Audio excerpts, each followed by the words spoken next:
Good evening, everybody. I'm George Michael, and welcome to the Sports Machine. Tonight, through the use of the Sports Machine, to the world of the NFL where the 49ers, they hand the Rams their first loss of the year. For the 49ers, it was a must-win situation. Action around the NHL, some spectacular goals scored tonight. Billy Martin gets fired again by the Yankees. And we'll also have the best and the most bizarre plays from the month of October. Well, throughout this World Series of 1985, the Kansas City Royals pitching staff has been able to neutralize the Cardinals' offense, both in hitting and stealing. Everyone say, hey, the Cardinals aren't stealing. You can't steal bases when you get a team batting average of 188. That's what the Cardinals hit, the lowest in the history of the World Series. Tonight, Brett Saberhagen, a 5-hitter. John Tudor of the Cardinals, he failed for the St. Louis Cardinals. The Royals shut out St. Louis 11-0. They win the World Series, 4-3. Let's go to Royal Stadium. A spectacular night for the Kansas City Royals, and it started with an unlikely hero. The man who steps up was really almost a forgotten man. John Tudor, working to Darryl Motley in the second inning. John Tudor surrenders a 2-run home run. Tudor would be knocked out in the second inning. He would later cut his hand when he got mad in the clubhouse. He hit a fan. He's had stitches taken in his hand.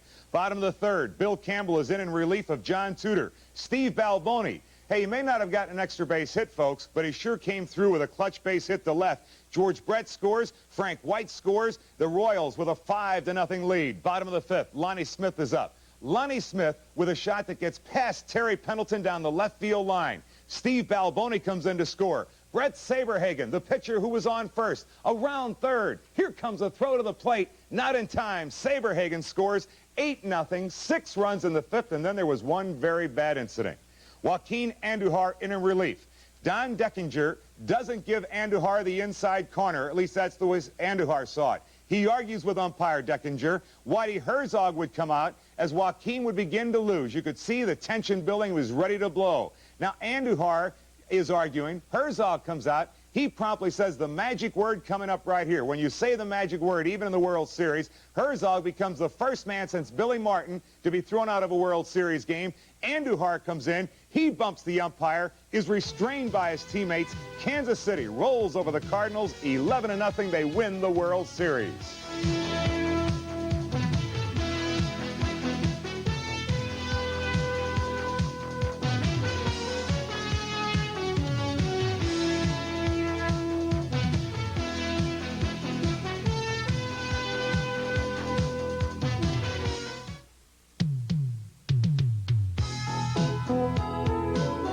How good are you at facts and figures? Who was the last team to beat the Rams in the regular season? The answer was it was the 49ers way back on December the 19th of 1984, and ironically enough, the 49ers today became the first team to beat the Rams this year. San Francisco downs Los Angeles 28-14, first loss of the year for the Rams. 49ers in a must-win situation. Let's go to Anaheim. It was a sellout crowd that watched Joe Montana bring out the 49ers with their backs against the wall. First quarter, no score. Roger Craig's second effort gets him a 14-yard TD. It was 7-0 the 49ers. Still in the first, the ball at the 9-yard line. Montana to Wendell Tyler. Excellent catch by Tyler for the touchdown. 14-0. The 49ers were about to pour it on. The Rams, Dale Hatcher, with a punt that will go to Dana McLemore. Now, McLemore is ready to take the punt, but watch carefully. Hit hard by Jerry Gray. The Rams would recover, but they wouldn't be able to take advantage of it. The 49ers instead would retake possession. Roger Craig on the receiving end of this Joe Montana pass beats Johnny Johnson, 35-yard touchdown. 49ers rout the Rams 28-14. Ask the 49ers just how important this game was to them for this season. About as important as it is to stay employed in this business. Wouldn't want to really have been 3-5, to be honest with you. But you know, you got a team like the Rams. Heck, I can remember a year ago we were 7-1 too, right about this point. So it takes nothing away from them. We just, you know, we finally played the way we're supposed to play. You know, we're looking at this thing as a 16-round fight. We won the first 7 rounds, and we lost round 8, and we got to come out fighting in round 9. Got to come back for round 9 starting next week against the New Orleans Saints to the Rams. Meanwhile, Chicago Bears continue to roll. They crushed the Vikings 27-9. Do you realize the win gives the unbeaten Bears an 8-0 record?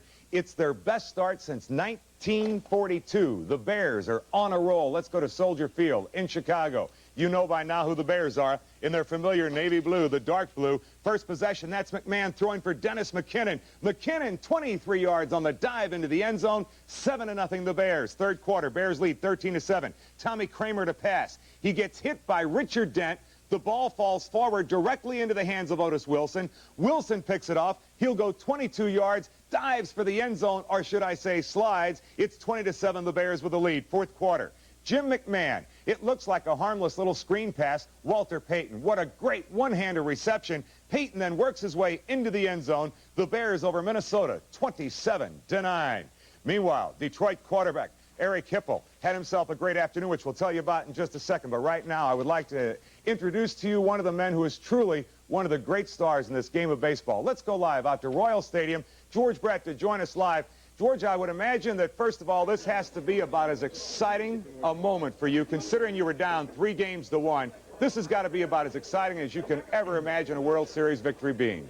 Well, being this my first one, it's just a great thrill to play in it. I played in one in 1980. We lost to the Philadelphia Phillies in 6 games, but the way we were down not only in the playoffs and the World Series, but all season long to the California Angels, and to fight back the last week of the season, go down 2-0, 3-1 to the Toronto Blue Jays, and end up winning that division, and then coming into the World Series, losing the first 2 games and winning the last 3 is just a storybook finish for the city of Kansas City. When you went out to Brett Saberhagen in the 9th inning, there was a big smile. You had 2 out. You said something to him. Could you share with us what went on there?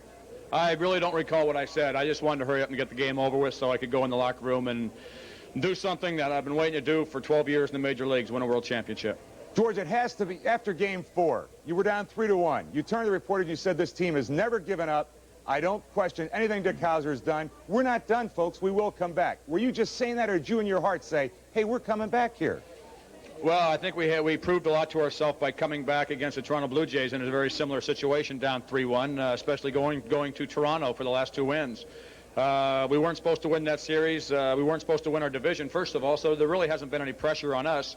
We were tremendous underdogs going into the World Series, losing the first 2 games in Kansas City. We felt we could have easily won both games. I think we had a lot of confidence after those 2 games. We went to St. Louis, won the first one, lost the second one, and won the third.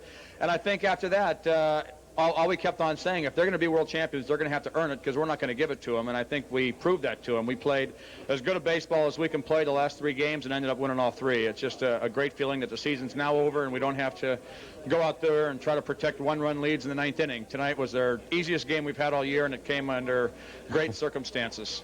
You couldn't ask for a night to have one easier. One last thing before I let you go, George. You said after you struck out against Tudor twice, you were embarrassed. You come out, you get 4 hits, your first 4 at-bats, even though only one's off at Tudor. What is George Brett's feeling tonight? Well, I went to the Chiefs game today and saw them get clobbered by the Denver Broncos, and was sitting with Whitey Herzog, who happened to be in John Makovic's suite, where I always sit when I go to the games. And I was leaving the stadium a little earlier than I left last Sunday. Whitey said, how come you're leaving so early? I said, I'm going to go take some extra batting practice. So I took batting practice from 4:20 to 4:35. And after my batting practice session, I walked out of batting practice, and I said, hey, I feel a lot better now. I'm swinging the bat a little bit better. I really didn't swing vintage George Brett, I don't think, in the World Series. But tonight I got 4 hits. Even though I didn't drive in any runs, I scored 2 and had a lot of fun, and that's the main thing. Congratulations. Thanks for joining us, George. Enjoy that World Series championship. I think all of America was pulling for you individually as well as the Royals. Well, thank you very much. I'd like to thank Kathy for getting me on the show. She's a great lady. All right, George, thank you very much. George Brett, World Series, the Royals, they win it. They shut out the Cardinals 11-0. We'll be back with more, and we'll pick up where I left off with Eric Hipple when we join you in a couple of seconds.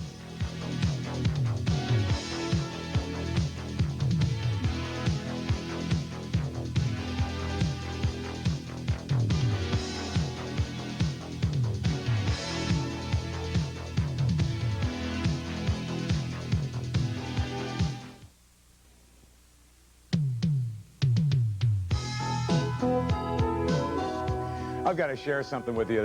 When George Brett said, I want to thank Kathy for getting me on the show, Kathy Garrity is field producing for us, and she's been out doing interviews all week. And he said to her after Game 4, when they were down 3-1, he said, I'll tell you what, lady, he said, if we win this World Series, you make sure I get to do the Sports Machine on Sunday night. So that's what that was all about. Our thanks to George Brett for joining us live here tonight. Now, about Eric Hipple, 239 yards, 3 TDs. It's not like winning the World Series, folks, but the Lions upset the Dolphins 31-21. Here's a piece of trivia for you.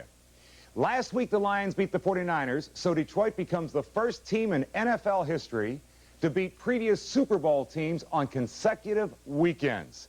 The Detroit Lions are way up. They got to be sky high. Look at what they do here. We go to the second quarter of the game. The Lions in blue, Eric Hipple to Leonard Thompson, who gets away from McNeil. He'll go 38 yards for the touchdown. It's 17-7. Still in the second quarter. Eric Hipple will go to Mark Nichols. Nichols with a 30-yard touchdown reception. He'll fly into the end zone. 24-14, get 5 from the fans in the end zone. Sure. Here's the easiest TD of the day. Eric Hipple goes back to pass. He will get hit by Mike Charles. He never saw Charles. Bounces right to Bob Brzezinski. Brzezinski with a touchdown. It's 24-21 Detroit. Then Dan Marino. Here's the way it went for Miami today. Dan Marino throwing for Joe Rose. It will go past Woody Bennett to Joe Rose, off of him, to Demetrius Johnson, to Roosevelt Barnes. Roosevelt says, hey, this is easy. The Lions over the Dolphins, 31-21, and a major surprise that, of course, the Lions have to enjoy. Pittsburgh Steelers turn the ball over 6 times. They fall to the Cincinnati Bengals, 26-21. We start in the second quarter. Now, you know who that is. That's David Woodley. He's the quarterback, right?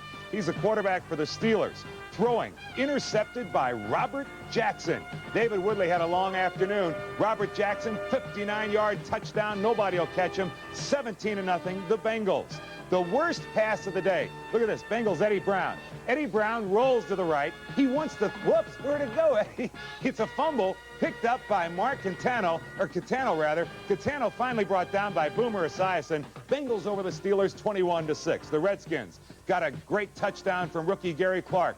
The Browns fall to the Washington Redskins. That's Joe Theismann at quarterback. Washington leads 7-0. Theismann looking for Gary Clark. It'll take a great reception, and the rookie wide receiver does it. Skins over the Browns 14-7.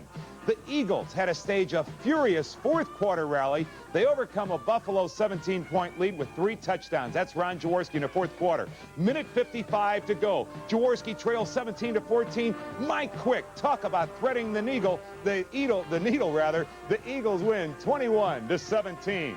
Cowboys come from behind. Danny White at the helm. They down the Atlanta Falcons. Danny White and the Cowboys are trailing here 10-7. Danny White and the Cowboys trailing. Handoff on a delay to Tony Dorsett. Dorsett will break it up the middle. He'll go 60 yards. No one will catch him. 14-10. The Dallas Cowboys had the lead, and they would not trail again in this game.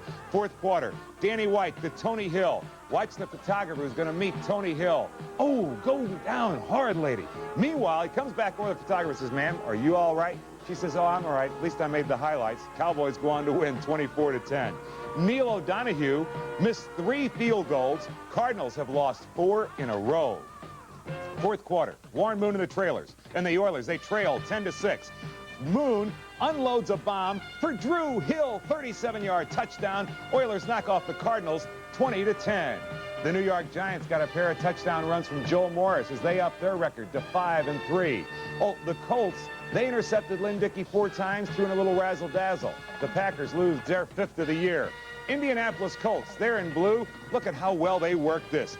Inside, back and forth. Mike Pagel to Curtis Dickey to Wayne Capers, 20 yards around the right side. Touchdown. The Colts with a 7-0 lead. More razzle-dazzle. That's Pagel. He'll give to Randy McMillan, who pitches back under his arm to Pagel, who throws for Wayne Capers. 39-yard touchdown. The Colts win 37-10 over the Packers. New York Jets, for the first time in their history, beat the Seattle Seahawks. They had lost all 7 previous meetings. Second quarter, Seattle leads 7-0. Ken O'Brien, Jets quarterback, blindsided by Terry Jackson. Jacob Green picks up the football on 1 bounce. Question is, can Jacob Green, can he run to the end zone? Jacob, you've got 30 more yards to go. Hurry up, you got 20 more yards, 10 more yards. He barely makes it into the end zone for Jacob Green. 14-0 Seattle in the fourth quarter. Seattle leads 14-10. Ken O'Brien, watch this reception. Wesley Walker gets hit and holds on to the football. Jets come from behind to down Seattle 17-14. The Patriots, Craig James ran for a pair of TDs and threw for one.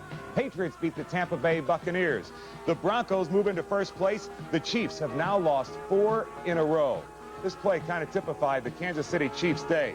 This is their quarterback. Now, Bill Kenny is ready to throw right to watch here. Broncos, Don Summers. Nice catch, Don. Don Summers, unfortunately, plays for the Broncos, and it went like that all day for the Chiefs. Chiefs lose 30-10. National Hockey League tonight. Philadelphia down Vancouver 7-4. Winnipeg over Detroit 5-3. Buffalo edge Minnesota 3-2. The Rangers down Boston 2-1, and the Capitals over Chicago 4-2. Let's start tonight by going into Madison Square Garden in New York. The Rangers in white, the Bruins in black. What a great save is going to be made here. John Van Beesbrook, he robs Ken Linsman with the save of the game. Third period of the game. The game is tied 1-1. From the right of your screen, Barry Beck with a slap shot that will be his 100th career goal. The Rangers down the Boston Bruins 2-1. In Buffalo, the Sabres in white. Gilles Perreault will make an excellent pass. Gilles Perreault, number 11 in white. He feeds perfectly right to Mike Foligno, who shoots while being taken down. Buffalo would win the game 3-2, and then talk about tempers flaring. Steve Dykstra, Buffalo in white, getting the short end of a battle with Dave Richter of the North Stars. Dykstra and Richter, they go at it and go at it. I didn't think that Dykstra lost the fight, but Buffalo would win the game 3-2. Yankees managerial revolving door, it went around in circles again today. Yankees fired Billy Martin as their manager, replaced him with former Yankee and batting coach Lou Piniella. Piniella will be the 14th Yankee manager since George Steinbrenner took over the team back in 1973. For the comments of the new manager, here is Lou Piniella, Yankee manager. I'm happy, I'm excited. I'm sad also that I have to take a man's job that I enjoyed playing for as a player and learned a lot of baseball from as a coach, and that's Billy, but it's part of baseball.